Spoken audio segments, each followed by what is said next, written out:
ভর্তা নিঃসন্দেহে বাঙালিদের জন্য একটি ভীষণ সুস্বাদু খাবার এবং আমরা যারা ভর্তা প্রেমী তাদের কাছে আসলে যে কোনো ধরনের ভর্তার গুরুত্ব এবং ভালোবাসাটা অন্যরকম।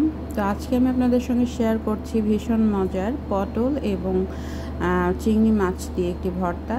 তো চলুন আজকে আপনাদের সঙ্গে শুরু করছি এই রেসিপিটা। প্রথমেই দেখতে পাচ্ছেন আমি ফ্রাই প্যানে 4টা শুকনো মরিচ নিয়ে নিয়েছি। এখানে সামান্য তেল দিয়ে আমি একটু ভেজে নিব। আর প্রথমে একটু সরি বলে নিচ্ছি, সেটা হচ্ছে আসলে ছোট বাচ্চাকে নিয়ে কাজ করতে গেলে যেটা হয়, আমার স্ট্যান্ডটা কখন নিচে নেমে গেছে ক্যামেরার আমি বুঝতে পারিনি, যার কারণে এখানে ভিডিওটা একটু নিচে চলে আসছে। আপনারা কেউ কিছু মনে করবেন না, আমার মেয়েটা খুব ছোট, তো ওকে নিয়েই কাজ করতে হয়, স্বাভাবিকভাবেই এই ভুলটা হয়ে গেছে। সবাই ক্ষমা সুন্দর দৃষ্টিতে দেখবেন। তো প্রথমে আমি দেখতে পাচ্ছেন বেশ অনেকটা পরিমাণ, প্রায় আমি 3টা দেশি রসুন, বড় রসুন ছিল, সেটার কোয়া দিয়ে দিলাম। সাথে দিয়ে দিচ্ছি প্রায় 1 কাপ প্লাস পেঁয়াজ কুচি, এবং এখানে আমি 3টা পটল নিয়েছিলাম।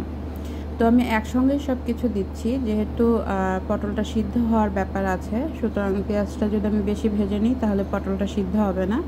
সো আমি একসঙ্গে সবগুলো উপকরণ দিয়ে এখানে সরিষার তেল দিয়ে দিয়েছি পরিমাণ মতো।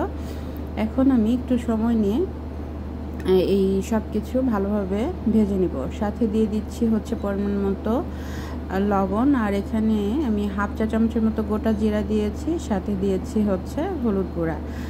জিরাটা দিয়েছি কারণ এই জিরার কারণে আপনার ভর্তা স্মেলটা অনেক বেশি সুন্দর আসবে। আপনারা একটু এভাবে ট্রাই করে দেখতে পারেন, বিশ্বাস রাখি অনেক ভালো লাগবে। তো আমি এখন একটু সময় নিয়ে এই রসুন এবং পেঁয়াজের সঙ্গে পটলগুলো ভালোভাবে ভেজে নিব। ভর্তা আসলে এমন একটি খাবার যে আমাদের আসলে মুখে রুচি ফিরিয়ে দেয়। আর ভর্তার সঙ্গে আসলে যে কোনো নর্মাল একটা ডিম ভাজি বা অন্য কিছু একটু ভাজি থাকলে কিন্তু আমরা আসলে অনায়াসে 1 প্লেট ভাত খেয়ে ফেলতে পারি। আর চিংড়ি মাছ দিয়ে এই পটলের যে আমি ভর্তাটা করেছি, এটা আসলেই দুর্দান্ত রকমের মজার। আপনারা একবার এভাবে ট্রাই করে দেখবেন। আর চিংড়ি মাছটা আমি আসলে আগেই হলুদ লবণ দিয়ে মাখিয়ে একটু ভেজে তুলে রেখেছিলাম, সেটা সামহাও আমি ভিডিওতে নিতে পারি নাই। তো আশা রাখি আপনারা এটা ক্ষমা সুন্দর দৃষ্টিতে দেখবেন।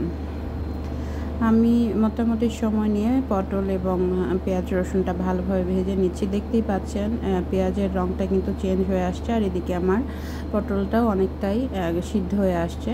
তো এই মুহূর্তে আমি যে চিংড়ি মাছগুলো ভেজে রেখেছিলাম, এগুলো ছোট চিংড়ি ছিল, মাথা ফেলে আমি ধুয়ে জাস্ট লবণ হলুদ দিয়ে একটু ভেজে নিয়েছিলাম। তো সেটা আবার এই পটল এবং পেঁয়াজ রসুনের মধ্যে দিয়ে আমি আরেকটু সময় একটু ভেজে নিয়ে নামিয়ে নিব। এটা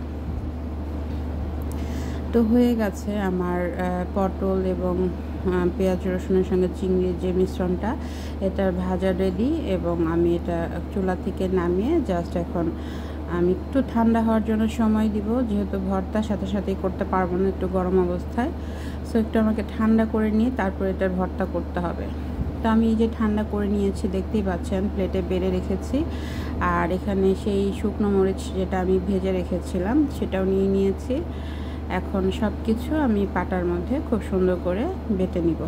দেখতেই পাচ্ছেন এটা কতটা লোভনীয় লাগছে, আসলেই ভীষণ মজার হয়েছিল। আমি আসলে কি বলবো, আপনারা একবার একটু এইভাবে ট্রাই করে দেখবেন, বিশ্বাস রাখি আপনাদের ভীষণ ভীষণ পছন্দ হবে। তো ভর্তা আমি এখন শিলপাটা একটু ভালো করে বেটে নিব সব কিছুর সাথে, মরিচ, এবং আমি কিন্তু কাঁচা মরিচ দিয়েছিলাম 2-3টা, আর সাথে 4টা হচ্ছে শুকনো মরিচ। আসলে ভর্তাতে আমার মনে হয় একটু ঝাল ঝাল হলেই ভালো লাগে। তো এটা আসলে যার যেরকম ভালো লাগে সে কম বেশি করে নিতে পারে। তো এভাবে আমি আসলে সবগুলো সবজি আমি বেটে নিব আস্তে আস্তে। আমাকে অবশ্যই আপনারা জানাবেন যে আজকের রেসিপিটা আপনাদের সবার কেমন লাগছে, বা আপনারা কেউ ভর্তা পছন্দ করেন কি না।